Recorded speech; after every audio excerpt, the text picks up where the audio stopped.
கர்த்தருடைய கையில் அலங்காரமான கிரீடமும் தேவனுடைய கரத்தில் எப்படி இருப்பேன் நீ ராஜ முடியுமாய் இருப்பாய் என்று நாம் பார்க்கிறோம். ரெண்டு காரியத்தை நம்ம 2 வாரம் பார்த்துட்டோம். முதல்ல தேவனுடைய பார்வையில அலங்காரமாக இருக்கிறது பரிசுத்தம். தேவன் எதை அலங்காரமாக பார்க்கிறான்னா பரிசுத்தம். ஏன்னா தேவன் பரிசுத்தம். நம்ம ஆராதிக்கிற தெய்வம் யாருன்னா இன்னைக்கு நிறைய கர்த்தாக்கள் என்று சொல்லுகிறவர்கள் தேவர்கள் என்று சொல்றவங்க நிறைய பேர் இருக்காங்க.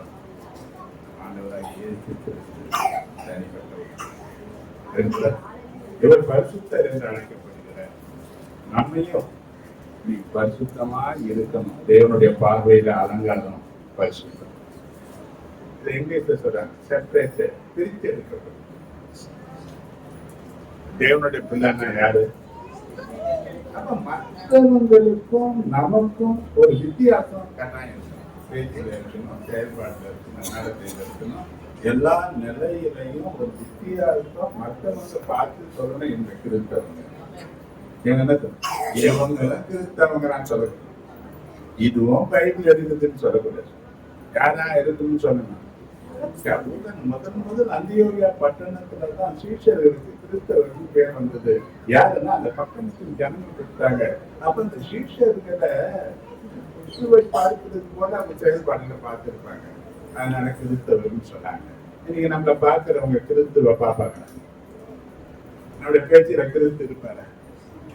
நம்முடைய செயல்பாடு அவர் நன்மை செய்கிறவராய் நான் எங்களை சுத்திட்டு இருந்த நம்ம போல் சொல்றதுக்கும் மற்ற காரியங்களை பேசுறதுக்கு எங்க சுத்திங்க இருக்கு. இன்னைக்கு ஆண்டு சொல்றாரு செப்பரேட், ஒரு பிரித்தெடுக்கப்படுது. தேவன் தனக்கென்று தெரிந்து கொண்டார். அவருக்காக தெரிந்து கொள்ளப்பட்டவங்க நாம. அவர் நம்ம முன்குறிக்க வச்சிருக்கிறார். நமக்குள்ள வாழ விரும்புகிறார். நம்மோடு கூட இந்த செயல்படுத்த விரும்புகிறார். எல்லாவற்றையும் ஒரு வித்தியாசத்தை நீ காண்பித்தீங்கன்னா நீதான் கர்த்தருடைய கருத்துல அலங்காரம். இந்த பரிசுத்தம் தான் அலங்காரம். முதல் வாரம் பேசிட்டேன். 2வது வாரம் நான் பேசினேன் தேவனுடைய பார்வையில ஞானம். நீ எல்லா வருஷத்தும் ஞானம் தேவை. குடும்பத்தை கட்டணும்னாலும் ஞானம் தேவை. ஒரு வேலையை செய்யணும் ஞானம் தேவை. அப்ப தேவனை பிரியப்படுத்த ஞானம். ஞானத்துல 2 வகை இருக்கு. ஒண்ணு உலக ஞானம், ஒண்ணு தேவ ஞானம். ஆனா உலக ஞானத்துக்கு முக்கியத்துவம் கொடுக்கிற அளவுக்கு தேவ ஞானத்துக்கு முக்கியத்துவம் கொடுக்கிறது கிடையாது. தேவ ஞானம் தேவனுடைய வார்த்தையை கேட்கிறதுனால கிடையாது. தேவனுடைய வாயிலிருந்து புறப்படுகிற வார்த்தையை எந்த அளவுக்கு கேட்கிறோமோ, எந்த அளவுக்கு இந்த வேத வசனங்களை நீ வாசிக்கிறாயோ, கேட்கிறாயோ, செயல்படுகிறாயோ, அந்த அளவுக்கு நீ செயல்படும் போதுதான் அந்த ஞானம் உங்களுக்குள்ள வெளிப்படும். இன்னைக்கு உலக ஞானம் பிள்ளைகளை நம்ம பார்க்கணும். ஏன்னா என்ன பண்ணனாது இதுலயே முழு நேரத்தை செலவழிச்சிடறாங்க. தேவனுடைய ஞானம் உலகத்துல படிக்கணும், மேன்மையான வரணும், எல்லாம் நல்லதுதான். ஆனா தேவனுடைய பார்வையில உலக ஞானம் பைத்தியமா இருக்கு. தேவ ஞானம் தான் தேவனுடைய பார்வையில அலங்காரமா இருக்கு. என்ன வேணும்? அப்ப உலக ஞானம் வேண்டாம் என்பது ஒதுக்கி தர முடியாது. படிக்க கூடாது பிள்ளைகளுக்கு நான் சொல்றதை செய்யணும். ஆனா குறைவுள்ள ஒரு மனுஷனுக்கு ஞானத்துல தேவன் பரிபூரணமாய் தருவார் என்று சொல்லப்பட்டிருக்கு. அல்லேலூயா. அந்த ஞானம்னாவே கர்த்தருக்கு பயப்படுங்க. அப்ப கர்த்தருக்கு பயப்படுதுன்னு சொன்னா எப்படி பயப்படுது? ஆண்டவருக்கு ஒரு மனுஷனுக்கு பயப்படுறது நமக்கு தெரியும். பாக்குறாரு பயப்படுறது. ஆண்டவர் எங்க நீ போனாலும் அங்கேயும் தேவன் இருக்கு. நீ எங்க பேசினாலும் அங்கேயும் தேவன் கேட்கிறாரு. அப்ப பார்க்கிறாரு, கேட்கிறாரு, நம்ம கூடவே இருக்கிறாரு. அந்த உணர்வு நமக்கு இருந்தால்தான் தேவனுடைய வார்த்தையை மீறி பேச மாட்டோம், செயல்பட மாட்டோம். அதுக்கு பயந்து நடக்கும். அப்படி கர்த்தருக்கு பயப்படுகிற ஒரு மனுஷன் தான் ஞானத்துல வளரக்கூடிய ஒரு ஆரம்பத்துல இருக்கிறான். போன வாரம் இதை வச்சு நான் பேசினேன். இந்த வாரம் நீதிமொழிகள் 20:29 ஒரு வார்த்தை நீதிமொழி வாலிபரின் அலங்காரம் அவருடைய பராக்கிரமம். முதிர் வயதானவர்களின் மகிமை முதிர் வயதானவர்களுடைய மகிமை அவர்கள் நரை. அவர்கள் நிறைய இருக்கு, எல்லாம் டை ஆகுது. என்ன இருக்குல்ல, நரம் மாதிரி பார்க்கறது ரொம்ப கஷ்டமா இருக்கு இல்லையா? நரம் சொன்னா வயிற்று பாட்டிடுவாங்க, எங்க எடுத்துமே எடுத்துடுவாங்க. அதனால என்ன பண்றது? முதிர் வயதானவங்களுடைய மகிமை அவங்க நிறைய. வாலிபனுடைய பராக்கிரம், வாலிபனுடைய அலங்காரம் பராக்கிரம். இப்ப வாலிபர்னா என்ன? அவனுடைய அலங்காரம், அவனுடைய அழகு என்னன்னா பராக்கிரமமான காரியங்களை அவன் செய்யக்கூடியவனா இருக்கிறான். இந்த பராக்கிரமம் பார்த்தீங்கன்னா மனுஷனுடைய பலன் சொல்ல முடியாது. ஒரு ஜுவரம் வந்தாலே மனுஷனுடைய பலன் சொல்லுவோம். ஒரு வியாதி வந்தாலே என்ன பண்ணிட்டான்? பலன் நம்மளை விட்டு அகன்று போகும். அப்போ 24:49 பார்த்தீங்கன்னா கர்த்தர் பெறக்கூடிய பலன். இது பெரிய காரியங்களை சாதிக்கிறதுக்கு நமக்கு உதவி செய்யும். நம்ம பார்த்தோம் அப்போஸ்தலர் 1:8 பரிசுத்த ஆவி உங்களிடத்துல வரும்போது நீங்க பலன் அடைவீர்கள். இந்த தேவ பலன் இருந்தால்தான் நாம் எதையாவது சாதிக்கக்கூடியவர்களாக மாறுவோம். அப்ப சாதிக்கிற ஒரு மனுஷர்களை தேவன் அலங்காரமாக வைத்திருக்கிறார். அல்லேலூயா. இன்னைக்கு காலையில நான் தேவ சமூகத்துல ஜெபத்துல இருக்கும்போது ஒரு காரியத்தை பற்றி பேசினார். என்னன்னா பாதிப்புகளை பற்றி. ஏன்னா அவர்கள் பராக்கிரமம், அவருடைய அலங்காரம் பராக்கிரமம் சொல்லப்பட்டது. இன்னைக்கு வாலிப பிள்ளைகளை பற்றி ஒரு வார்த்தையை பேசும்படியாக நான் விரும்புறேன். அந்த வாலிபர்கள் இன்னைக்கு நிறைய பேர் விழுந்து போனாங்க. வாலிபர்கள் இன்னைக்கு எதன் பின்னையோ இன்னைக்கு போயின்னு இருக்கிறாங்க. ஆனா நிறைய வாலிபர்கள் தேவனுடைய பின்னாடி வர்றதுக்கு நிறைய பேர். அப்ப வேதம் சொல்லக்கூடிய காரியங்கள் என்ன? இந்த வாலிபர்களுடைய வழிகள் எப்படி இருக்கணும்? ஏன்னா அவருடைய அலங்காரம் பராக்கிரமம் எழுதப்பட்டிருக்கு. அப்ப இந்த வாலிபர்கள் எப்படி தான் வாழ்க்கையை நடத்தி கொள்ளணும் என்ற நிலையில பார்க்கணும். வாலிபன்னா இந்த டீனேஜில் இருக்கிற மட்டும் நினைக்காது. 100 வயசுக்காக கூட வாலிபன் என்ன பண்ணலாம் செய்தி எல்லாருக்கும் தான். குறிப்பா வாலிப பிள்ளைகள் உங்களை நீங்க பாதுகாத்துக் கொள்வதற்கு இது ரொம்ப மிக முக்கியமான ஒரு செய்தியா இருக்கும். சங்கீதம் 119 சங்கீதம் 9 வசனத்தை நீங்க பாத்தீங்கன்னா, வாலிபன் வழியை எதனால் சுத்தம் பண்ணுவான்? உமது வசனத்தின்படி தன்னை காத்துக் கொள்கிறதுனால தானே சொல்லப்பட்டது. வாலிபர்கள் தங்கள் வழியை காத்துக் கொள்ள வேண்டும் என்று சொல்லி வேதம் அவனை எச்சரிக்கிறார்.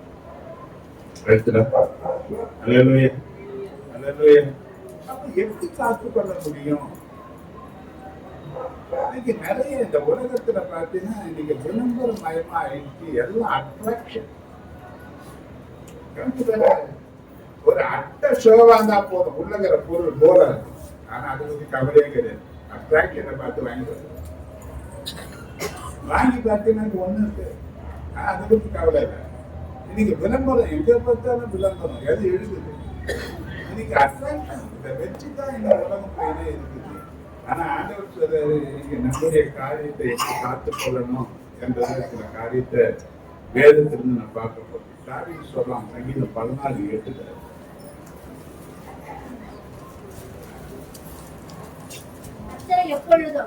கர்த்தரை எப்பொழுதும் எனக்கு முன்பாக வைத்திருக்கிறேன். அவரின் வலது பாரிசத்தில் இருக்கிறபடியா நான் அசைக்கப்படுவதில்லை. எப்பொழுதும் கர்த்தரை தன்னோடு கூட வைத்திருக்கிற வாலிபர்கள் எந்த பிரச்சனையிலையும் எந்த சோதனையிலையும் எப்பேற்பட்ட இக்கட்டான சூழ்நிலைகளிலையும் அவர்கள் அசைக்கப்படாது. யார் இருக்கணும் பக்கத்துல? வலது பக்கம் ரைட்டன். சில பேர் சொல்றாங்க நமக்கு ரைட்டன், இவன் தான் எல்லாம் எனக்கு ரைட்டன் மாதிரி இருப்பாங்க. இப்ப ஆண்டவர் நமக்கு யாரா இருக்கணுமா? அப்ப தாவீது ஏன் பெரிய பராக்கிரமங்களை செய்தான்? ஏன் அவன் வாழ்க்கையில சாதாரண ஆடுகளை பேசியிருந்தவன் ஏன் சமஸ்த இஸ்ரவேலுக்கும் ராஜாவாக மாறி அவன் போகிற இடத்தெல்லாம் ஜெயித்து அவன் ஏராளமான ஆசீர்வாதங்களுக்கு சொந்தக்காரனாக மாறி போனான்னு பாத்தீங்கன்னா ஒரு ரகசியம் தான். தேவனை அவன் எப்பொழுதும் தன் வலது பார்த்து அவன் எங்க வச்சிருந்தான்? தேவன் வந்து தன்னுடைய ரைட்டனா வச்சிருந்தான். இன்னைக்கு நமக்கு ரைட்டன் யாரு? நம்ம கூட யாரு இருக்குது? 4 பேர் காத்துல பறந்த மாதிரி பறந்துருவான். இன்னைக்கு இருக்கிறானுவா, நாளைக்கு பிரச்சனை வந்தா ஒரு ஆள் இருக்க மாட்டான் போடுறான். ஏன்னா ஆண்டவர் சொன்னாரு, ஏசாயா 2:22, நாசியில சுவாசம் உள்ள மனுஷனை நம்புறதை விட்டுட்டு அவன் என்ன பண்ணுவதற்கு அவன் ஏமாத்துறான். அவன் என்ன பண்ண முடியாது? நம்பலாம் முடியாது. இன்னைக்கு ஆண்டவரை தன்னுடைய ரைட்டனா வச்சிருக்கணும். கவனிங்க. அதே போல 2வது ஆதியாகமம் 39:7 நீங்க வாசிட்டீங்கன்னா,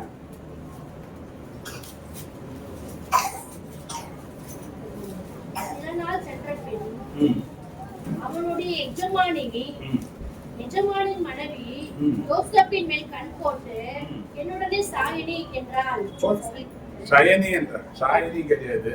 நல்லா படி, நல்லா தமிழ் பேசிய. இந்த 12 வசனத்தை நீங்க 7-12 வசனம் சுத்தி வச்சுக்கீங்க. படிச்சு ரொம்ப நேரங்கள் ஆகும். இந்த சம்பவம் நமக்கு தெரியும். இவன் தன் சகோதரர்களால அடிமையாக விற்கப்பட்டு இவன் எகிப்துல வந்து போத்திபார் என்றதான ஒரு அதிகாரியின் வீட்டில விற்கப்படுகிறான். அந்த அதிகாரியின் வீட்டில் இவன் அடிமையாக விற்கப்பட்ட பிறகு இந்த அடிமைகளோடு கூட சேர்ந்து வேலை செய்யும் போது இவனுடைய வேலைகளை எல்லாம் தேவன் கூடவே இருந்து ஆசீர்வதிக்கிறார். அந்த எஜமானன் பார்க்கிறான். இவன் நிமித்தம் கர்த்தர் ஆசீர்வதிக்கிறார் என்பதை அவன் அறிந்து கொண்டான். இப்ப இவனிடத்துல எல்லா பொறுமையும் கொடுத்துட்டான் அந்த எஜமானன். இப்ப எபிரேயர்கள் சொல்லுவாங்க, உலகத்துல ரொம்ப அழகான ஒரு திருட்டு யாருன்னு பார்த்தீங்கன்னா எபிரேயர்கள் சொல்லுவாங்க. நல்லா அழைத்து நல்ல உடல் வாங்கு நல்ல முகக்கலையா இருக்கிறவங்க இந்த எபிரேயர் சொல்லுவாங்க. இப்ப இவன் வாலிப வயசுல ரொம்ப அழகு நிறைந்தவனாக இருந்தான். இப்ப இந்த எஜமானுடைய மனைவி மேல ஆசைப்பட்டு இப்ப தகாத உறவுக்கு இவனை கட்டாயப்படுத்த தன் குடும்பத்தை விட்டு அடிமையாக வேற ஒரு நாட்டுக்கு வந்தவன். எந்த உறவும் அங்க கிடையாது. அன்னைக்கு அடிமைக்கு விடுதலை கிடையாது. சாகர வரையில அவன் அங்கதான் இருந்தாகணும். இப்போ எஜமானன் இவனை நம்பிட்டான். இப்ப மனைவியே அவனுடைய மனைவியே அவன் சரிப்படுத்திட்டாங்க. அந்த வீட்டுக்கு இவன் தான் 2வது எஜமானராக இருக்கான். புரிஞ்சுங்க அந்த சூழ்நிலை. இப்போ அவ வலுக்கட்டாயம் பண்றான். இவன் அதுக்கு ஒத்து போறது. அவன் சொன்ன காரியம் என்ன தெரியுமா? என் எஜமான என்ன நம்பிட்டாரு, எல்லாவற்றையும் கையில ஒப்பு கொடுத்து இருக்கிறாரு. நீ அவருடைய மனைவியா இருக்கிறதுனால உன்னை தவிர எல்லாத்தையும் என்கிட்ட என்ன பண்ணிட்டாரு, ஒப்பு கொடுத்துட்டாரு. அவ சொல்றா, இங்க உண்மையும் என்னையும் தவிர யாருமே கிடையாது. நாம செய்யற தவிர பார்க்கறதுக்கு யாருமே என்ன நீ திருப்திப்படுத்திடு, என்ன சந்தோஷப்படுத்திடு என்று சொல்லி அவனை ஒவ்வொரு நாளும் வலுக்கட்டாயம் பண்ணினே இருக்கிறான். அவன் சொன்னான், தேவனுக்கு முன்பாக நான் இப்பேற்பட்ட பொல்லாப்பான பாவத்தை செய்ய முடியாதுன்னு சொல்லி கொண்டு போனா, ஏன் அந்த தப்பு அந்த வாலிபத்தை அவன் செய்யல? நீ பார்த்தீங்கன்னா வாலிபத்தாயா டீனேஜ் உன்னிகரமான தவறுகளை செய்யக்கூடிய பொருள். எதையும் யோசிக்காம, நல்லது கெட்டது யோசிக்காம கண்ணை மூடிட்டு செய்யக்கூடிய ஒரு பருவம் என்னன்னு பார்த்தீங்கன்னா இந்த டீனேஜ் பருவம் தான். ஆனா அந்த பருவத்துல இவன் எப்படிப்பட்டவனா இருந்தான் பார்த்தீங்கன்னா, தேவனுக்கு பயந்தவனாக இருந்தான். எப்பொழுதும் தேவனை தனக்கு முன்பாக வைத்திருக்கிறவனா இருந்ததுனால பாவத்தை அவன் தேடி போல, பாவம் அவனை தேடி வந்த போதிலும் அவனை பாருங்க, இயேசுவில திருப்தி அடைஞ்சவன் எது மேலையும் பசி தாகமா இருக்கிறாங்க. சத்துரு எத்தனை விதமான இச்சைகளை கொண்டு வந்து முன்ன நிறுத்தினாலும் அதுக்கு அவன் மயக்கம். அப்ப இன்னைக்கு வாலிபத்துல தேவனுடைய பிள்ளைகள் எல்லா சோதனைகளும் ஜெயித்து அவர்கள் எல்லாவற்றிலும் வெற்றி சிறந்தவர்களாக காணப்படணும். தேவனுடைய கருத்துல அலங்காரமான பராக்கிரமமாக நீ காணப்பட வேண்டுமானால் எப்பொழுதும் தேவனை உனக்கு முன்பாக வைக்க நீ பழகிப்பட வேண்டும். நீ போகும்போதும் நிறைய ஒரு சாட்சி சொன்னாரு, போகிறதுக்கு முன்ன ஜெபம் பண்ணிட்டு போகும். என்ன ஜெபம் பண்ணி இருப்பார்? ஆண்டவர் நான் போறேன் கூட வந்து. ஒருவேளை பேசும்போது பாரம்பரிய ஜெபத்தை போல இருக்கலாம், எவ்வளவு காரியத்தை போயிட்டு வந்திருக்கோம், எவ்வளவு பிரச்சனை இருக்காது. ஆனா ஒரு காரியத்தை நீங்க தெரிஞ்சுக்கணும், அன்னைக்கு ஆபத்து வந்தப்ப காப்பாத்தினார். ஏன்னா தேவன் இந்த ஊழியத்துக்கு அழைக்கும் நான் எங்கெல்லாம் மரித்து போயிருக்கணும் என்பதை தேவன் தெளிவா காட்டி எனக்கு ஊழியத்துக்காக இருந்தார். நமக்கு பல காரியங்கள் தெரியல, ஆனால் தேவன் நமக்கு துணையாகவே இருக்கிறார். தேவன் நம்மளை பாதுகாத்து கொண்டே இருக்கிறார். ஏனென்றால் தேவன் உலக தோற்றத்திற்கு முன்னே நம்மை கிறிஸ்துவுக்குள் தெரிந்து கொண்டிருக்கிறார். எத்தனை பிரச்சனைகள், எத்தனை நெருக்கங்கள், எத்தனை விதமான வேதனைகள் வாழ்ந்த போதிலும் கூட, நான் இருக்கிறேன்னு சொன்ன மனுஷர்கள் நம்மளை விட்டு காணாம போனாலும் கூட, நம்மளை உருவாக்கினவர், தாயின் கருவில நம்மளை தெரிந்து கொண்டவர், நம்மளை பெயர் சொல்லி அழைத்தவர் நம்மோடு கூட தான் இருந்து நம்மளை நடத்துகிறாரு. அவன் எப்பவுமே நம்ம கூட இருக்குன்னு சொல்லிட்டு நீங்க மற்ற 28:20 சொல்றாரு, உலகத்தின் முடிவு பரியந்தம் சகல நாட்களிலும் நான் உங்களோடு கூட இருக்கிறேன். எங்க இருப்பாரு? யார் கூட இருப்பாரு? நம்ம கூட இருப்பாரு. அவர் சொல்றாரு, அப்ப என் கூட வாங்க, என்ன நடத்துங்க. யார் கூப்பிடுறாரு? நாம தான் கூப்பிடணும். ஒரு வேலைக்கு போறீங்க, காலையில வீட்டை விட்டு கிளம்புறீங்க, ஆண்டவரே என் கூட வாங்க, என்ன நடத்துங்க. இன்னைக்கு என்ன நீங்க தான் நடத்தணும். என்ன எப்படியெல்லாம் நீங்க கைட் பண்றீங்களா, நான் பின்னாடியே வர ஆண்டவரே என்று சொல்லி உங்களை அர்ப்பணிப்பீர்களான செம்மையான பாதையில நிச்சயமா நடத்துவாரு. உன் துக்கங்கள் சந்தோஷமாக மாறக்கூடிய வழியில நடத்துவாரு. உன் வாழ்க்கையில தீமைகள் எல்லாம் விலக்கி நன்மையினாலே முடிசூட்டி உன்னை கட்டாய கத்தவனை நடத்தி ஆசீர்வதிப்பாரு. ஆனா ஆண்டவர் சொல்றாரு, பாருங்க, அப்ப இவன் காத்துக்கொண்டான் தானே, அந்த தீமைக்கு விலக்கி காத்துக்கொண்டான். காரணம் சொல்லப்பட்டு இருக்கிறது, தேவன் அவனோடு கூட இருந்தார். யோசேப்போடு கூட. அப்போ இன்னைக்கு தேவன் நம்ம கூட இருக்கிறார் என்ற அந்த உணர்வு நமக்கு இருக்குமானால் பொன்னாசுகளுக்கு, பாவங்களுக்கு விலைக்கு நம்ம காத்துக்கொள்ளும். ஏன்னா பாவம் ஏசாயா 59:2 சொல்லப்பட்டிருக்கு, தேவனையும் நம்மையும் பிரிச்சு, தேவனையும் நம்மையும் பிரிச்சிடும். தேவனுடைய முகத்தை நமக்கு மறைச்சிடும். அப்ப சத்துரு என்ன செய்யறான்னு சொன்னா, ஒரு ஆசையை உருவாக்கி, ஒரு இச்சையை உருவாக்கி, இன்னைக்கு ஏதாவது ஒரு தவறான நிலையில போகிறதுக்கு நம்மளை நடத்தலாம். நம்ம யாரும் பார்க்கல. இன்னைக்கு செல்போன்ல இன்னைக்கு அதுதான் நிறைய நடக்குது. இன்னைக்கு இன்ஸ்டாகிராம் பக்கம் யார் ராத்திரி எல்லாம் எங்க இருக்கிறாங்க, யார் கூட பழக்கிறாங்க, என்ன பேசுறாங்க, என்ன செய்யறாங்க யாருக்கும் தெரியாது. ஆனா கர்த்தர் பார்த்து கொண்டு இருக்கிறார். கர்த்தர் எல்லாமே, நீ நல்லதும் இருக்கு கெட்டதும் இருக்கு, நீ நல்லதுல பங்கெடுக்கிறியா கெட்டதுல பங்கெடுக்கிறியா, ஒருவேளை உன் குடும்பத்தாருக்கு தெரியாமல் இருக்கலாம், ஆனா உன்னை உருவாக்கின கர்த்தர் உன்னை பார்த்து கொண்டு தான் இருக்கிறேன். அப்ப ஒரு மனுஷனுக்கு தேவனுக்குரிய பயம் இருக்குமானா, அவன் எல்லா பிசாசு கொண்டு வருகிற இச்சைகளுக்கெல்லாம் விலக்கி அவன் தன்னை காத்துக் கொள்வான். அவன் தேவன் தன் கூட இருக்கிறது அறிந்ததுனாலதான் இந்த பாவம் தேவனுக்கு விரோதமானது. அவருக்கு விரோதமான பாவத்தை நான் செய்வது எப்படின்னு கேட்டேன். இந்த பாவம் தேவனை என்னை பிரிச்சிடும், ஒரு பிரிவை உண்டாக்கிடும். அந்த பிரிவுக்கு அவன் என்ன எங்க இடம் கொடுக்கல. பாவத்தை உதாசீனப்படுத்தினா தேவனை அவன் அரவணைத்துக் கொண்டான். அதனால அவன் வாழ்க்கையில எல்லாவற்றுக்கும் மேலாக ஒரு ரட்சகனாக கர்த்தர் அவனை வைத்து ஆசீர்வதித்தார். முதல் காரியம், வாலிப நிலைகளில் இருக்கிற நீங்க இந்த உலகத்தினுடைய எல்லா தீமைகளுக்கு விலைக்கு பாதுகாத்துக் கொள்ள வேண்டுமானால், பிசாசு கொண்டு வரக்கூடிய தீமைகளுக்கு விலைக்கு நீங்கள் காத்துக்கொள்ள வேண்டுமானால் தேவன் முதல் காரியம் என்ன பண்ணணும்? அப்ப நீங்க வீட்டை விட்டு வெளியே போனாலும், வீட்டுக்கு திரும்பி வரும்போதும் யாருடைய துணையில இருக்கணும்னா தேவனுடைய துணையில இருக்கணும். அவர் சொல்ல, நான் கூட நீ போகும் இடமெல்லாம் தேவனாய் கர்த்தர் உன்னோட இருக்கிறார். எங்க இருப்பார்? எங்க இருப்பாரு? பாருங்க, கர்த்தர் நம்ம கூட இருப்பாருன்னா யாருக்கும் பயம் நமக்கு கிடையாது. ரோமர் 8:31 சொல்லும்போது சொல்றார், கர்த்தரின் பட்சத்தில் இருக்கிறார், நான் பயப்படுன்னு சொல்றான். எதுக்கும் பயப்பட வேண்டிய அவசியம் இல்லை. அவன் தான் பண்ணிடுவான், இதை பண்ணுவான், மாந்திரிகம், அதுக்கும் பயப்பட வேண்டிய அவசியமே கிடையாது. ஏன்னா தேவன் நம்மளை பாதுகாக்கக்கூடியவராக இருக்கிறார். அப்ப எந்த அளவுக்கு தேவனுக்கு நமக்கு இருக்கிற உறவுல நாம பலன் அடைகிறோமோ அந்த அளவுக்கு பாவத்தை விலகி பரிசுத்தமான பாதையில நாம் நடக்கிறதுக்கான அவசியமா இருக்கு.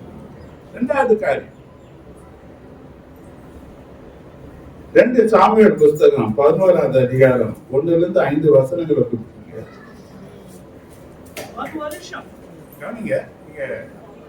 நீங்க குறித்து வைத்தீங்கன்னா சொல்றேன், இவங்க தாவீது அது போருக்கு போக வேண்டிய காலம், ஆனா அவன் எருசலேம்ல இருந்துட்டான்னு சொல்லி எழுத வேண்டும். முதல் வசனத்தை மத்த வாசம். மறுவருஷம் ராஜாக்கள் யுத்தத்திற்கு புறப்படும் காலம் வந்தபோது தாவீது யோவாபையும் அவனோட கூட தன் சேவகரையும் இஸ்ரவேல் அனைத்தையும் அம்மோன் புத்திரரை அழிக்கவும் ரப்பாவை முற்றுகை போடவும் அனுப்பினான். தாவீதோ எருசலேமில் இருந்து விட்டான். இது பாவத்துல இந்த தாவீது விழுவதற்கு இது ஒரு முக்கியமான காரியம். இப்ப நிறைய பேர் ஏன் பாவத்துல விழுந்துட்டாங்க, அதுக்கு என்ன காரணங்களாக இருக்குதுன்னு பாத்தீங்கன்னா காரணங்களை உனக்கு இந்த வசனத்துல காண்பிக்கிறேன். இது ராஜாக்கள் யுத்தத்திற்கு போக வேண்டிய காலம் என்று போட்டு இருக்கு. அல்லேலூயா அல்லேலூயா. ஆனா இவர் என்ன பண்ணல, எங்க போல யுத்தத்திற்கு இவர் போல தளபதிகளை அனுப்பிட்டு இவர் எங்க இருக்கிறாரு, எருசலேமில் தங்கிட்டு இல்லையா. இவர் போல இவர் என்ன பண்ணாரு, சாப்பிடுறாரு, தூங்குறாரு, உள்ள உப்புரைகளை உலாக்குது.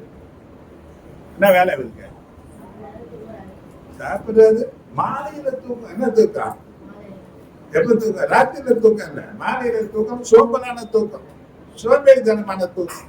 என்ன பண்ணாரு, இவர் தூங்கினாரு, இவர் எங்க சுத்தினாரு. இதனுடைய விளைவுகள் தான் என்ன பண்ணிச்சுன்னா இந்த 2 சாமுவேல் 11:4 நீங்க பாத்தீங்கன்னா, அப்பொழுது தாவீது ஆள் அனுப்பி அவனை அழைத்து வர சொன்னான். அவள் அவனிடத்தில் வந்தபோது அவளோடு சயனித்தான். யார் அவன், உரியா என்றவனுடைய மனைவி. இவர் உலகத்தில் இருந்தாரா, யார பார்த்தானா, குடிக்கிற ஒரு பெண்ணை பார்த்தாரு, ரொம்ப அழகா இருந்தாலும் இருந்தாலும். ஆனா ஒரு ஆள் அனுப்புற, யாரும் விசாரிக்கணும். உரியா என்ற மனைவி. அந்த உரியா எங்க இருக்கிறான்னு பார்த்தீங்கன்னா பூத்தளத்துல இருக்கிற. தேசத்துக்காக வைராக்கியம் பாராட்டினவன், தேவ ஜனங்களுக்காக வைராக்கியம் பாராட்டினவன், தன் ஜனங்களுடைய ஜீவனுக்கு பதிலாக தன் ஜீவனையை கொடுக்க முன்ன வந்தவன், தாவீதுக்கு உண்மையான வேலைக்காரன், பராக்கிரமசாலிகளில் ஒருவன். அப்படியாப்பட்டவன் யுத்த காலத்துல இருக்கிறான். ஆனா தன் தேசத்தின் ஜனங்களை காக்க வேண்டிய ராஜாவோ என்ன பண்ணா, விசாரிச்சான். அதான் விட்டானாம, யார கூட்டு வந்தான். இவர் அதிகாரத்தை மிஸ்யூஸ் பண்ணி தப்பு பண்ணிட்டாரு. என்ன பண்ணிட்டாரு, இது நிமித்தம் அவனுக்கு என்ன நடந்ததுன்னா ஒரு சாபம் எங்க வந்தது கவனிங்க. இவர் தவறு மறைவா கூட்டு வந்து பண்ணாரு. நீங்க வாசிச்சு பாருங்க, 2 சாமுவேல் புத்தகம் 12வது அதிகாரம் 10-12 வசனங்கள் வாசிச்சு பாருங்க. இப்போதும் நீ என்னை அசட்டை பண்ணி ஏத்தியனாகிய உரியாவின் மனைவியை உனக்கு மனைவியாக எடுத்துக் கொண்டபடியினால் பட்டயம் என்றைக்கும் வீட்டை விட்டு விலகாது இருக்கும். ஒரு சாபம் எங்க வந்தது, பட்டயம் உன் வீட்டை விட்டு விலகாது இருக்கும். சொல்லுவது என்னவென்றால், நான் வீட்டிலே பொல்லாப்பை உன் மேல எழும்ப பண்ணி கண்ணை பார்க்க ஸ்திரீவை எடுத்து உனக்கு அடுத்தவனுக்கு கொடுப்பேன். யாருக்கு கொடுத்தாரு தெரியுமா, தெரியுமா? இவன் மறைவா செய்தான் எந்த தப்ப. ஆனா ஆண்டவர் எதை பண்ணார் தெரியுமா, இவனுடைய மறுமனை ஆட்சிகளை எடுத்து அவன் பிள்ளை அப்சூல முக்கு கொடுத்தாரு. இவன் மறைவா செய்தான். அவன் மொட்டை மாடியில பெரிய மூடாரத்தை போட்டு இஸ்ரவேலின் சகல ஜனங்களுக்கு கண்களுக்கு எதிர யாருடைய பிரவேசித்தான். கவனிச்சு பாருங்க, நீ மறைவா செய்வ, தேவன் உன்னை வெளி அரங்கத்துல அவமானத்துக்கு ஒப்பு கொடுப்பாரு. அல்லேலூயா. அப்ப வேத சத்தியத்தை நான் சரியா யாரும் பார்க்கிறது சாத்தானுடைய வேதம். அவன் சொல்ற பொய் என்ன பண்ணாத. ஆனா கர்த்தர் நம்மளை எல்லா நிலையிலும் பார்த்து கொண்டே இருக்கிறார். நம்முடைய ஒவ்வொரு அசைவுகளையும், நம்முடைய உணர்வுகளையும், நம்முடைய பேச்சுகளையும், நம்முடைய பார்வைகளையும் தேவன் கவனிச்சுன்னா இருக்கிறாரு. மறைவா இருக்கிறன்னு சொல்லி காண்பிக்கிறது பிசாசினுடைய காரியம். தேவன் மறைக்க, தேவனுக்கு மறைக்க யாராலையும் ஒண்ணும் முடியாது. இவனை பண்ண, இவன் செய்த தப்பு பட்டயம் எப்பவுமே அவன் யுத்த மனுஷனாக மாறுகிறதுக்கு அது ஒரு காரணமா போச்சு. 2வது இவனுடைய மனைவிகளை இவன் பிள்ளையே அசிங்கப்பட்டு. இது எவ்வளவு பெரிய அசிங்கம். அடுத்தவன் செய்தான், அடுத்த ராஜா செய்தானா அது ஒரு காரியம். இப்ப பெத்த பிள்ளைய யார் அசிங்கப்படுத்தினா? இது ஒரு சாபம். இந்த சாபத்துக்கு காரணம் என்ன தெரியுமா? இவன் இருக்க வேண்டிய இடம் அரண்மனை கிடையாது, யுத்த காலம். ஆனா யுத்த காலத்துல இல்லாம இவன் எங்க இருக்க ஆரம்பிச்சான்? இதனுடைய விளைவுகள் பாருங்க. 2 சாமுவேல் 14 வசனத்தை பாருங்க. இந்த காரியத்தினாலே கர்த்தருடைய சத்துருக்கள் தூஷிக்க நீ காரணமா இருந்தபடியினால் உனக்கு பிறந்த பிள்ளை நிச்சயமாய் சாகும் என்று சொல்லி பிள்ளை செத்து போச்சு. தவறான உறவுல பிறந்த பிள்ளை என்னாச்சு? எழுதப்பட்டிருக்கு. ஆனா சில பேர் என்ன பண்றாங்க தெரியுமா? தாவீது பாவம் செய்தா மன்னிச்சாரு. ஆனா நோட்டி முக்கு எடுத்தாரு, அதை விட்டாங்க. என்ன பண்ணாரு? சும்மாலாம் மன்னிக்க மாட்டாரு. நாம செய்தது நம்ம மேல நேசம் வச்சாலும் நிச்சயமா கர்த்தர் தண்டிப்பாருன்ற பயம் நமக்கு இருக்கணும். அறியாம செய்த காரியங்களை தேவன் காணாதவர் போல விட்டாலும், நம்ம அறிக்கை செய்கிற பாவத்தை கர்த்தர் மன்னிச்சாலும், துணிகரமா செய்த பாவங்களை நிச்சயமா கர்த்தர் தண்டிப்பாரு. இவன் ஏன் அந்த தப்பை செய்தான்னா, இவன் யுத்த காலத்துல இருந்திருந்தானா இப்படியாப்பட்ட விபச்சார பாவத்துக்கு என் வாழ்க்கையில இடம் இருந்துக்கூடாது. 2வது, நம்ம இருக்க வேண்டிய இடத்தை விட்டு நம்ம எங்க இடமாகக்கூடாது. கவனிங்க, இருக்க வேண்டிய நேரத்துல இருக்க வேண்டிய இடத்துல இருந்தா சத்துரு கொண்டு வருகிற பாவ சோதனைகளுக்கு நம்ம தப்பிக்கணும். 2வது, வாடி விட்டு எப்படி இருக்கணும்? எங்க இருக்கணும் அங்க இருக்கணும். எந்த நேரத்துல இருக்கணும் அந்த நேரத்துல இருக்கணும். அதை தவிர எங்கேயும் நீ சுத்த ஆரம்பிச்சீங்கன்னா சாத்தானுடைய போத தலையில மாட்டார். 3வது ஒரு காரியம், தீட்டானவைகளுக்கு நீ என்ன பண்ணணும்னா விலகி இருக்கணும். தீட்டான காரியங்களுக்கு ஆமா, தானியேல் 1:8 பார்த்தீங்கன்னா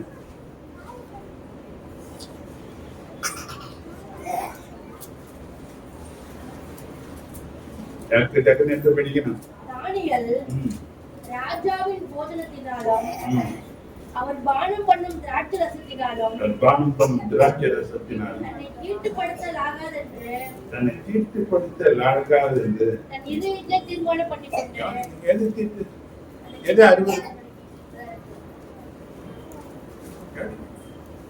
இவர் அடிமையாக கொண்டு போகப்படுறான். தானியேல்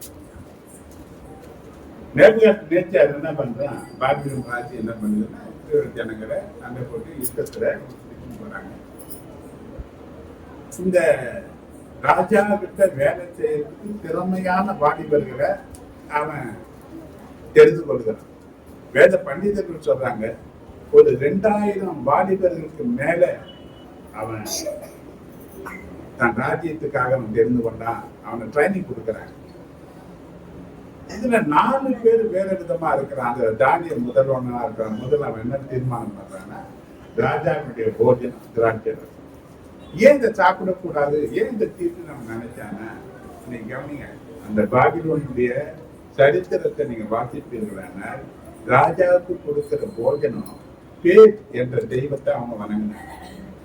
எது வணங்கினாங்க? அந்த தெய்வத்துக்கு படைத்த பிறகுதான் ராஜாக்கு கொண்டு போகிறோம். ராஜாவுக்கு கொண்டு போகிற ஆகாரத்தை பகிர்ந்து தன்னுடைய சேவகர்களுக்கெல்லாம் பகிர்ந்து கொடுத்தாங்க. அது முதல் எங்க படைக்கப்பட்டது? ஒரு விக்கிரகத்திற்கு படைக்கப்பட்டதுனால அந்த விக்கிரகத்துக்கு படைக்கப்பட்ட ஆகாரம் தீட்டாக நினைச்சு அதை அவன் தனியாக. 2வது, திராட்சை ரசம் நம்ம ஒண்ணு பாக்குறோம். இங்கிலீஷ்ல பாத்தீங்கன்னா அது வைன். சாதாரண திராட்சை ரசத்துக்கும் வயலுக்கும் வித்தியாசம் இருக்கு. இது போதையை உண்டாக்கக்கூடிய ஒரு காரியம். ஏராளமான 2000 பேர் சொல்றாங்க. இது அந்த ரவிமார்கள் சொல்றாங்க. அப்போ மற்றவன் கர்த்தர் கொடுத்தால் ஸ்தோத்திரம் குடிச்சிட்டு போனான். ஆனா அவனுடைய பேர் அட்ரஸே கிடையாது வேதத்துல. அவன் இருக்கிற இடம் தெரியாமே போயிட்டான். ஆனா கர்த்தருக்காக வைராக்கியம் பாராட்டினவங்க தான் வேதத்துல நிலைச்சு நின்றவங்களாக நம்ம பார்க்கிறோம். கவனிக்க, வாழ்ந்தா செத்தன் போயிடக்கூடாது. வாலிபத்திலேயே கர்த்தருக்காக எதையாகவும் சாதிக்கணும் என்ற ஒரு வைராக்கியம் உள்ளவர்களாக நாம் உருவாக்கப்பட வேண்டும். என்ன பண்ணணும்? ஏதோ வந்தோம், ஞாயிற்றுக்கிழமை சர்ச்சைக்கு வந்தோம், வீட்டுக்கு போனோம், ஏதோ பிரச்சனையை பார்த்தோம், ரொட்டைக்கணும். இப்படியே இருக்கிற வாழ்க்கைக்காக நீ தெரிந்து கொள்ளல. நீ அதற்காகவும் ஆண்டவர் உன்னை பிரித்து எடுக்கல. நீ கர்த்தருக்காக சாதிக்க பிறந்தவன். சாதனை வீரர்களாக மாறணும். இன்னைக்கு பாருங்க, உலகத்துல எத்தனையோ சாதனை வீரர்களை பார்த்துட்டு இருக்கிறோம். அவங்க சாதிக்கிறதுக்காக தங்களை எப்படி அர்ப்பணித்துக் கொள்கிறாங்க, எத்தனை விதமான பயிற்சிகளை அவங்க எடுக்கிறாங்கன்னு பார்த்தீங்கன்னா நமக்கு தெரியும். ஒரு சாதாரணமான உலகத்தின் காரியத்திற்காக, ஆனா தேவனுக்காக சாதிக்கிறதுக்கு நமக்கு எத்தனை பயிற்சிகள் தேவை, எத்தனை விதமான அபியாசங்கள் நமக்கு தேவை. தேவன் எதை எதிர்பார்க்கிறார் என்பதை தெரிந்து கொள்வதற்கு நாம சரியா இருக்கணும். தேவன் எதை வெறுக்கிறார், எது அருவருக்கு என்பதை நாம் பார்த்தா அது சி என்று விளக்கக்கூடியவர்களா இருந்தீங்கன்னா கர்த்தர் உங்களை ஆசீர்வதிப்பார். அப்ப தேவனுடைய பார்வையில எது அருவருக்கு, எதை நம்ம விலைக்கு காத்து கொள்ளணும் என்பதை சில காரியத்தை நான் உங்களுக்கு சொல்லிடுறேன். லேவியராகமம் 18:21 பார்த்தீங்கன்னா,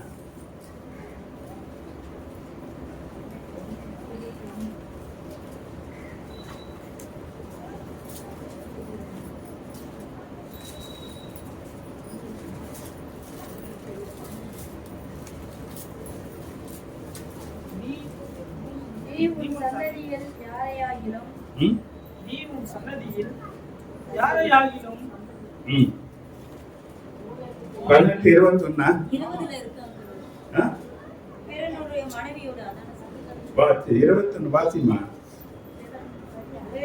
மனைவியோடு சேரும்படி சயனித்து அவளால் உன்னை தீட்டுப்படுத்திக் கொள்ள வேண்டாம். நீ உன் சந்ததியில் யாரையாகிலும் மோலேக்கு தீக்கு அடக்கும்படி இடப்படாதே, தேவனுடைய நாமத்தை பரிசுத்த குலைச்சலாக்காதே. நான் கர்த்தர். தேவனுடைய நாமத்தை பரிசுத்த குலைச்சலாக்குவது அது ஒரு பால காரியம். என்ன பண்ணக்கூடாது? நீங்க கவனிச்சு பாருங்க, நம்ம பாருங்க, அதுலயும் இருக்கிறாங்க, இதுலயும் இருக்கிறாங்க.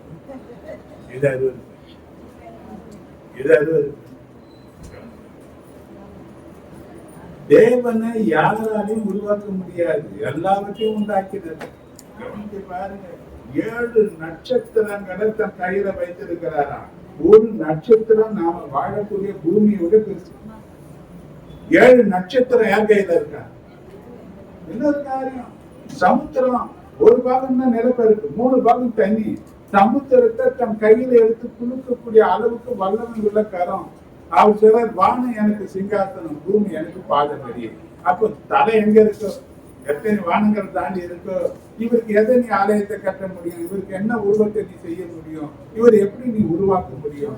அவர் தான் எல்லாவற்றையும் உண்டாக்கினாரே தவிர அவரை உருவாக்க யாராலையும் முடியாது. அவரை என்ன பண்ண, மனுஷன் என்ன பண்ண முடியாது. இன்னைக்கு ஒரு தட்டான ஒரு தச்சனும் தெய்வத்தை உருவாக்க அது கையில, அதுக்கு எல்லாம் இருக்குது.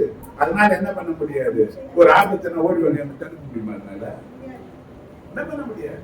வாய் இருக்குது, பேச முடியுமா? எனக்கு ஒண்ணு முடியாது. அதெல்லாம் முடியாது. அதுக்கு நன்மை செய்ய சக்தியும் கிடையாது, தீமை செய்ய சக்தியும் கிடையாது. ஒண்ணு இல்லாததுக்கு ஒண்ணு என்ன பண்ணாத. அப்ப ஆண்டவர் எப்பேற்பட்டவர், அவருடைய நாமத்தை நாம் பரிசுத்தப்படுத்த வேண்டும். அவருடைய நாமத்தை பரிசுத்த குலைச்சல் ஆக்கக்கூடாது. முதல் காரியம். 2வது, இந்த லேவியராகமம் 18வது அதிகாரம் 22 வாசித்தீங்கன்னா, முறையற்ற பால் உணர்வுகள், தகாத உறவுகள். கவனிங்க, விபச்சாரம் பாவம் இருக்கக்கூடாது என்பதற்காகத்தான் திருமண வாழ்க்கையே பந்தத்தையே உண்டாங்க.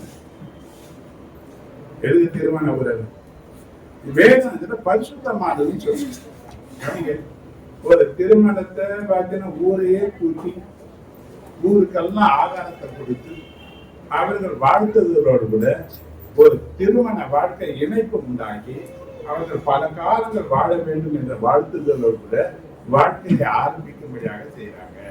இது வேதம் சொல்றது, இது பரிசுத்தமானது. எப்படி? இப்ப அதே ஒரு ஆணும் பெண்ணும் ஊருக்கு தெரியாம ஓடி போயிட்டாங்கன்னா அவனுக்கு என்ன பேரு? பரிசுத்த உறவுன்னு சொல்லுவாங்களா? அவனுக்கு பேரே வேற. அவனுக்கு வச்சுக்கிற பேரு, அந்த பேர் அந்த குடும்பத்தையும் பாதிச்சிடும். ஆனா இங்க சொல்றாரு, தவறான உறவுகள். அடுத்தவன் மனைவி என்ன பண்ணக்கூடாது, நேசிக்கணும். சகோதரி மாதிரி அவரை மனைவியா பார்க்க கூடாது. இந்த உறவுகள் நிறைய இருந்தது, தகாத உறவுகள் இருந்தது, முறையற்ற உறவுகளை தேவன் அனுமதிக்கிறார். கவனிங்க, மனுஷனை பால் உணர்வு உள்ளவனாகத்தான் படைச்சார். மனுஷன் எப்படி படைச்சாரு? இந்த உறவுகள் இருக்கு. இந்த உறவுகள் தவறானதாக பயன்படுது. ஆனா பிசாசு சாத்தா என்ன பண்றான்னா இன்னைக்கு இந்த உறவு தான். கடைசி கால நிகழ்ச்சிகள் எங்க பார்த்தாலும் சின்ன குழந்தைய கூட இன்னைக்கு என்ன பண்ணல, யாரும் விட்டு வைக்கிற 3 வயசு குழந்தைய கூட தகாத உறவுல நடத்துற 70 வயசு கிழமை பார்க்க என்ன மாத்தாங்க.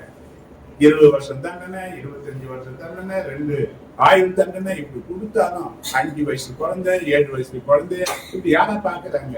ஏன் என்ன நடக்குது? இவனுக்கு அந்த குழந்தைய போல பேத்திகள் இருக்கிறாங்க, பேத்திகள் இருக்கிறாங்க. ஆனாலும் இந்த 70-80 வயசுல கூட இந்த இச்சையை அடக்க தெரியாம இந்த இச்சையினால விழுந்து போன ஏராளமான ஜனங்கள் இருக்கிறாங்க. இன்னைக்கு டிவியில வரக்கூடிய நிகழ்ச்சிகள் கொஞ்சம் தான், ஆனா மறைக்கப்பட்டிருக்கிற நிகழ்ச்சிகள் அதிகமா இருக்கு. ஆண்டவர் அறிவிக்கக்கூடிய காரியங்கள் என்னன்னா, பரிசுத்த உறவை கர்த்தர் ஆசீர்வதிக்கிறாரு, முறையற்ற உறவுகளை கர்த்தர் அறிவிக்கிறார். என்ன உறவுகள் இருக்கக்கூடாது, என்ன பண்ணக்கூடாது. இன்னைக்கு உதவி செய்யறேன்னு சொல்லிட்டு கருத்தை நீட்டி அவளை தொடுகிறதுக்கு என்ன பண்ணக்கூடாது. தாயா தான் பார்க்கணும். தாய் வயசு இருக்கிறவங்க தாயை போல மதிக்கணும். அவளை தாரமா பார்க்கக்கூடிய காலங்களாக இந்த காலங்கள் இருக்கு. கடைசி காலங்கள் எதுல விழுந்து போகணும்னா, தேவன் எதுல கோபப்பட போகிறாருன்னு சொன்னா இந்த முறையற்ற உறவுகள் தான். கடைசியா காணப்படக்கூடிய பாவங்கள் எதுவா மாறப்போகுதுன்னா விபச்சாரத்தனத்தின் ஆவிகள் தான். வடிகட்டி எல்லாம் திசை கெட்டு போகக்கூடிய நிலைக்கு இன்னைக்கு நடக்க போகுது. கர்த்தருடைய, ஏன்னா தேவனுடைய ஆலயமாக நாம் இருக்கிறோம். தேவன் நமக்குள்ளதான் வாசம் பண்ண விரும்புகிறாரு. இந்த ஆலயத்தை தீட்டுப்படுத்தினா, அசுத்தப்படுத்தினா தேவன் நிச்சயமா தண்டிப்பார். என்ன பண்ணக்கூடாது. கவனிங்க, பார்வையிலையும் பேச்சிலையும் பரிசுத்தம் நிச்சயமா காணப்படணும். ஒருத்தரோடு கூட தகாத உறவுகள் என்ன பண்ணக்கூடாது. மனுஷனுக்கு அது புரியலனாலும் தேவன் தூரத்திலிருந்து ஒரு மனுஷனுடைய நினைவுகளை அவர் நிச்சயமா அறிவார். என்ன பண்ணக்கூடாது. எது அருவருப்பு? முறையற்ற உறவுகள் கர்த்தருடைய பார்வையில அருவருப்பு. 3வது லேவியராகமம் 19:31 பார்த்தீங்கன்னா இங்க சொல்றாரு, குறிக்காதவர்களை தேடுவது. நான் நல்ல நாளா கெட்ட நாளா பார்க்கணும். இது எது அருவருப்பு? ஆதியாகமம் 1:31 பார்த்தீங்கன்னா டக்குன்னு வாசிங்க. அப்பொழுது தேவன் உண்டாக்கின எல்லாவற்றையும் பார்த்தார். அது மிகவும் நன்றாயிருந்தது. அது எப்படி இருந்துதான்? மிகவும் நன்றாயிருந்தது. அப்போ 7 நாள் என்ன பண்றாரு? எது நல்ல நாள் இல்லாத நல்ல நாள் இல்லை எது சொல்லலாம்? நல்ல நேரம் கெட்ட நேரம் எது? மரண கண்டம், யமகண்டம் எது?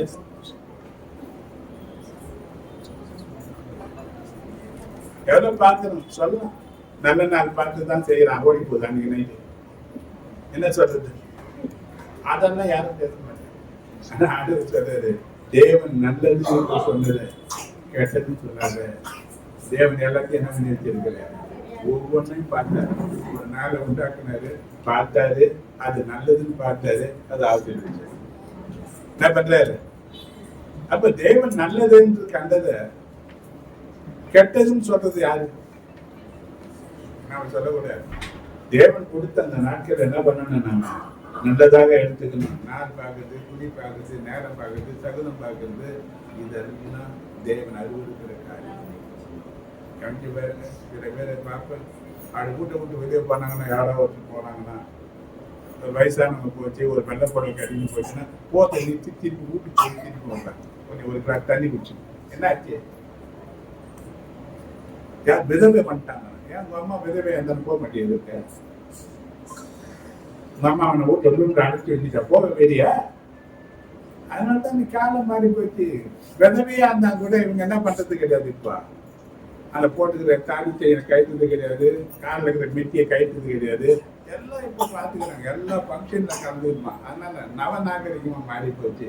ஆண்டவர் சொல்றாரு, நீ என்ன பண்ணாத, இந்த நாள் பார்க்கறது, நேரம் பார்க்கறது, குறி கேட்கறது, இதெல்லாம் என்ன பண்ணாத, செய்யவே செய்யாது. தேவன் அருவருக்கிற காரியம். தேவனுடைய நாமம் அதனால மையப்படாது. இந்த 2 தீமோத்தேயு 6:5 பார்த்தீங்கன்னா,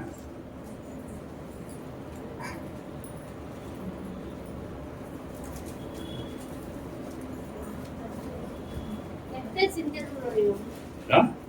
கெட்ட சிந்தை உள்ளவர்களும் கெட்ட சிந்தை உள்ளவர்களும் சத்தியம் இல்லாதவர்களும் சத்தியம் இல்லாதவர்களும் தேவ பக்தியை ஆதாய தொழில் என்று ம், எண்ணுகிறவருமாய் இருக்கிற மனுஷர்களால் ம். உண்டாகும் மாறுபடான தர்க்கங்களும் கவனிங்க, உலக பொருட்களால தீட்டுப்படக்கூடாது ஒண்ணு.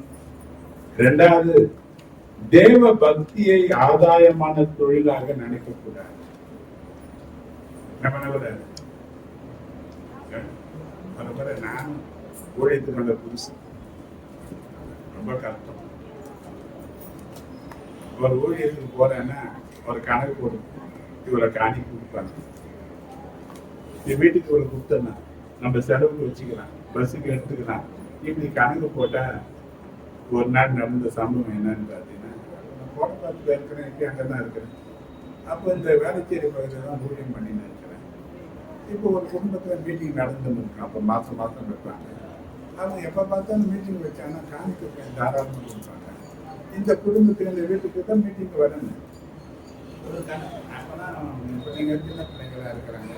அந்த பிள்ளை அன்னைக்கு கேட்ட சின்ன பிள்ளை வரும்போது ஆப்பிள் வாங்கிட்டு கொடுங்கப்பா, கேட்டு வாங்கிட்டு சொல்லிட்டு போனேன். ஆனால் அங்கே போனேன், மீட்டிங் நடந்தது, சாப்பாடு குடிச்சுட்டாங்க. காணிக்க கொடுக்குற நேரத்தில் எப்பவுமே அவர் கை நீட்டினே இருப்பார். அன்னைக்கு அவர் கை கொடுத்தே கிடையாது. காணிக்க கொடுக்குற நேரம் வருது, என்னை பார்க்குறாரு, அவர் கண்ணு கடணும் கொடுக்க ஒன்று அவர் கையில் இல்லை. இப்போ என் கையில் பார்த்தீங்கன்னா 35 ரூபா. அப்போ சைக்கிள் கொண்டு வந்து சின்னமலையில் விட்டுட்டு அங்கேருந்து பஸ் ஏறி இங்கே வரும். கையில் எவ்வளோ இருக்கு? ஆண்டவர் சொன்னார், 10 ரூபா உங்களுக்கு போதும், 5 ரூபா தான் பஸ்ஸுக்கு டிக்கெட்டு, 20 ரூபா இருக்கு அவங்க கையில் கொடுத்து.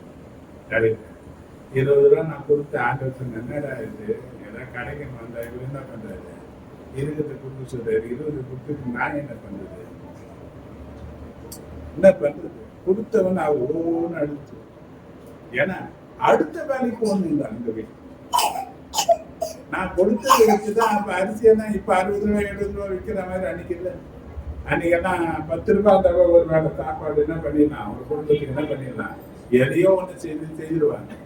அது கொடுத்து பிறகு எனக்கு ஆண்டவர் கத்து கொடுத்தாரு, உனக்கு எஜமான உன்னை ஊழியத்துக்கு அழைச்சது நான் தான், நீ யாரை பார்க்காத. ஒரு மனுஷனை அவன் இருதயத்துல தூண்டி ஒரு 10 ரூபாய் கொடுக்க நான் ஏவலைன்னா 10 பைசா உனக்கு தருவ மாட்டேன். நீ யாரைதான் பார்க்கணும், உன் தேவைகளுக்கு யாரைதான் பார்க்கணும். அப்ப இன்னைக்கு வரையில நம்மளுடைய தேவைகளுக்கு யாரைதான் பார்க்கணும். கவனிங்க, கர்த்தர் எதுவா இருந்தாலும் லேசான காரியம் ஆண்டவருக்கு. நம்ம ஆசீர்வதிக்கிறது பெரிய காரியம் எல்லாம் ஒண்ணும் கிடையாது. எல்லாவற்றையும் உண்டாக்கின தேவன் நம்மளை ஆசீர்வதிக்கிறத பெரிய கஷ்டம் அவருக்கு. நிச்சயமா மற்றவங்களுக்கு ஆசீர்வாதமா வைக்கிற நம்மள நிச்சயமா கர்த்தர் ஆசீர்வதிப்பாரு. அதனால இந்த தொழில இந்த ஊழியத்தை ஆதாயத்துக்காக பயன்படுத்தினா அந்த அருவருப்பா தெரியும். என்ன பண்ணக்கூடாது, ஊழியத்தை ஊழியமா செய்யணும், சேவை செய்யணும். கொடுக்க வேண்டியவங்களுக்கு கொடுக்கணும், வாங்க வேண்டியவங்கிட்ட வாங்கணும். வேண்டாம்னு சொல்லிட்டாருன்னா அது எவ்வளவு கொடுத்தாலும் வாங்க கொடுக்கூடாது. ரைத்துல அலையிலுயா அலையிலுயா. தீத்து முதலதிகாரம் 7ஆம் வசனத்தை பாரு. பஸ் நீங்க சீர் 5 நிமிஷத்துல முடிச்சிடலாம். டைம் ஆயிடுச்சா? தீத்து 1:7. கண்காணியானவன் தேவனுடைய உக்கிரக்காரனுக்கு ஏற்ற விதமாய் குற்றம்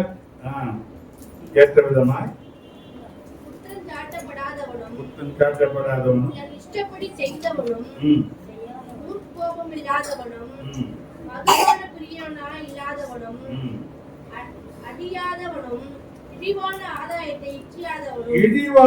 ஆதாயத்தை இச்சிக்காதவனும் அடிக்காதவனும் இருக்கும். கொண்டாட்டி என்ன பண்ணக்கூடாது? ஹலோ, என்ன பண்ணக்கூடாது? என்ன பண்ணாத? ஆனா முதல்ல அடிச்சுதான் மறு வேலையை பார்ப்பாரு. கோவம் வந்தா யார் தான் அடிப்பான்? அவங்க அடிச்சாங்கன்னா நான் படிக்க மாட்டேன். அவங்க அடிக்காதனால என்ன பண்ணுறேன்? என்ன பண்ணக்கூடாது? ஊழியம் செய்யறேன்னு நினைக்கிறவங்க என்ன பண்ணக்கூடாது? தேவனுடைய பிள்ளைகள் என்ன பண்ணக்கூடாது? இழிவான ஆதாயத்துக்காக ஊழியத்தை செய்யக்கூடாது. அல்லேலூயா. மத்தேயு 11:19.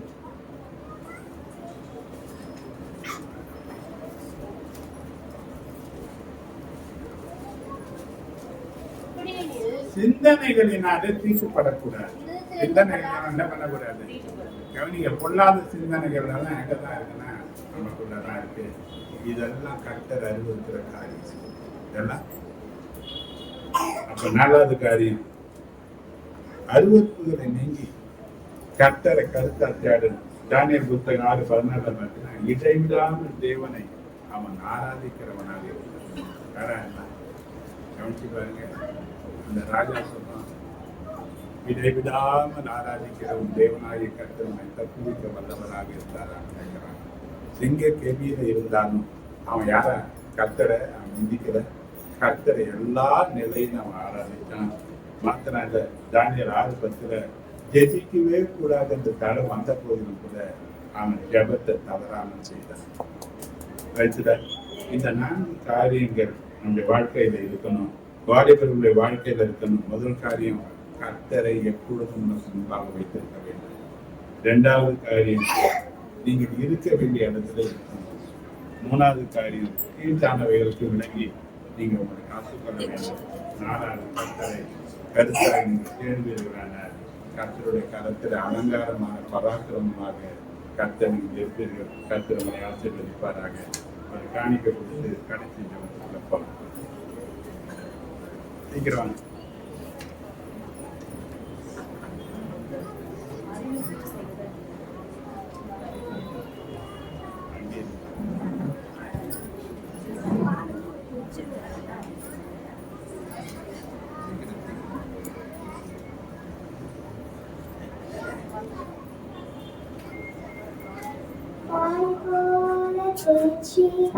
தந்தை போல ஆட்சி தோல் மீது சுமந்திடும் என்னேசையா.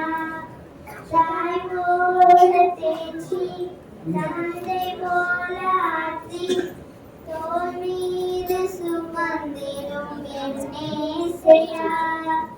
உம்மை போல புரிந்து கொள்ள யாரும் இல்லையே, உம்மை போல அரவணைக்க யாரும் இல்லையே, உம்மை போல புரிந்து கொள்ள யாரும் இல்லையே, உம்மை போல அரவணைக்க யாரும் இல்லையே.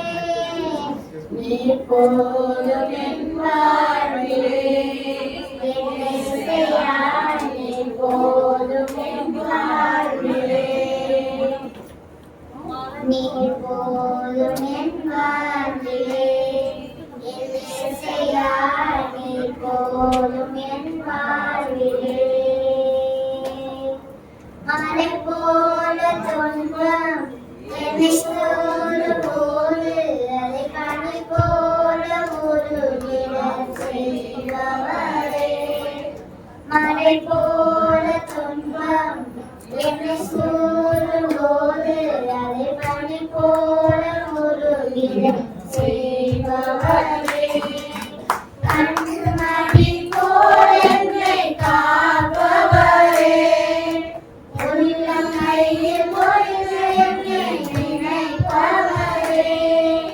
கண்மணி போல் என்னை காப்பவரே, உள்ளம் கையில் பொழுது என்னை நினைப்பவரே. நீர் போதும் என் வாழ்விலே, என் இயேசையா, நீர் போதும் என் வாழ்விலே, நீர் போதும் என் வாழ்விலே, என் இயேசையா, நீர் போதும் என் வாழ்விலே. தாய் போல தேர்ச்சி தந்தை போல ஆட்சி தோள் மீது சுமந்திடும் என் இயேசையா. தாய் போல தேர்ச்சி தந்தை போல ஆட்சி தோள் மீது சுமந்திடும் என் இயேசையா. உம்மை போல புரிந்து கொள்ள யாரும் இல்லையே, உம்மை போல அரவணைக்க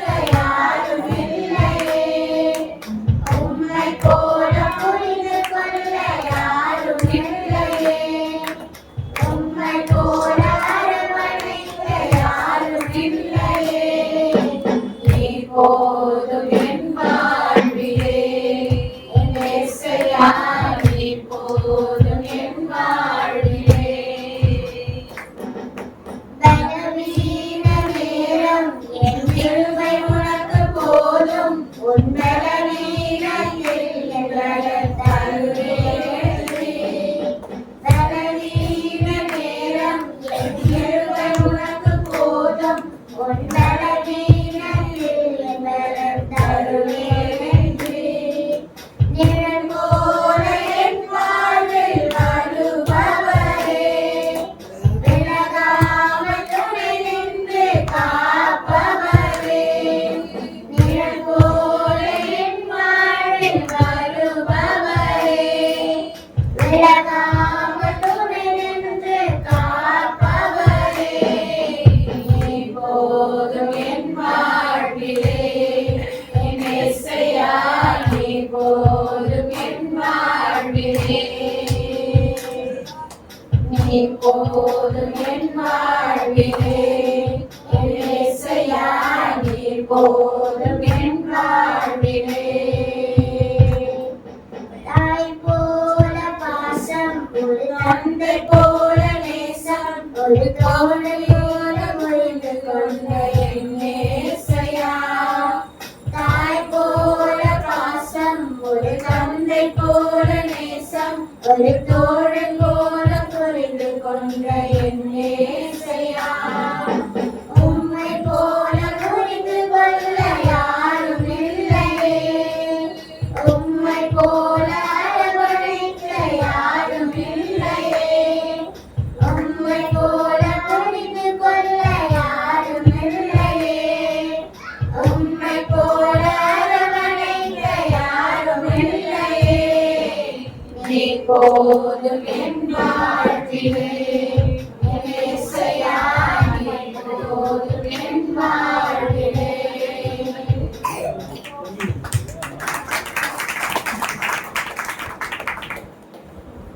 இதற்கு நிறைந்த ஆண்டவரே, சமஸ்கிருத பிரார்த்தனை, ஆராதனை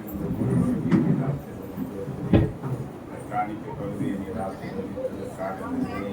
கொடுத்த கரங்களை 1000 மடங்கு ஆசீர்வதிப்பதாக கொடுத்த கட்டத்திலே ஆயிருக்கிற அந்த வாழ்க்கையை கட்ட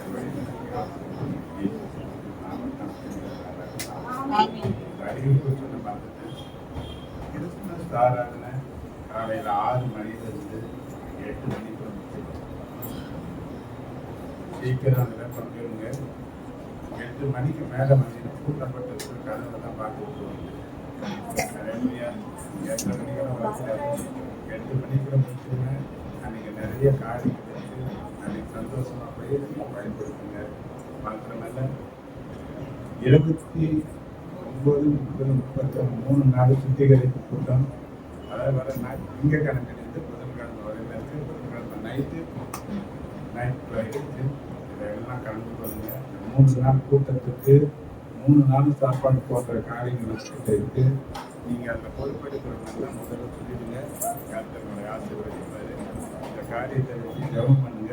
கர்த்தர் பெரிய காரியம் செய்வார். இன்னொரு காரியம், சிறுவர் பள்ளி நிகழ்ச்சியை கொஞ்ச நேரம் நடத்தி காட்டாங்க. ஒரு 1/2 மணி நேரம் கொடுங்க. எப்படி பொருள் இருக்கு, டிஃபன் இருக்கு, சீக்கிரம் போகலாம். பிள்ளைங்களை வாழ்த்தி ஆசீர்வதிங்க. கர்த்தருடைய காரணங்களோடு வாழ்த்து. கர்த்தராகிய இயேசு கிறிஸ்துவின் நாமம் மகிமைப்படுவதாக. என் ஆத்துமாவே கர்த்தரை ஸ்தோத்திரி.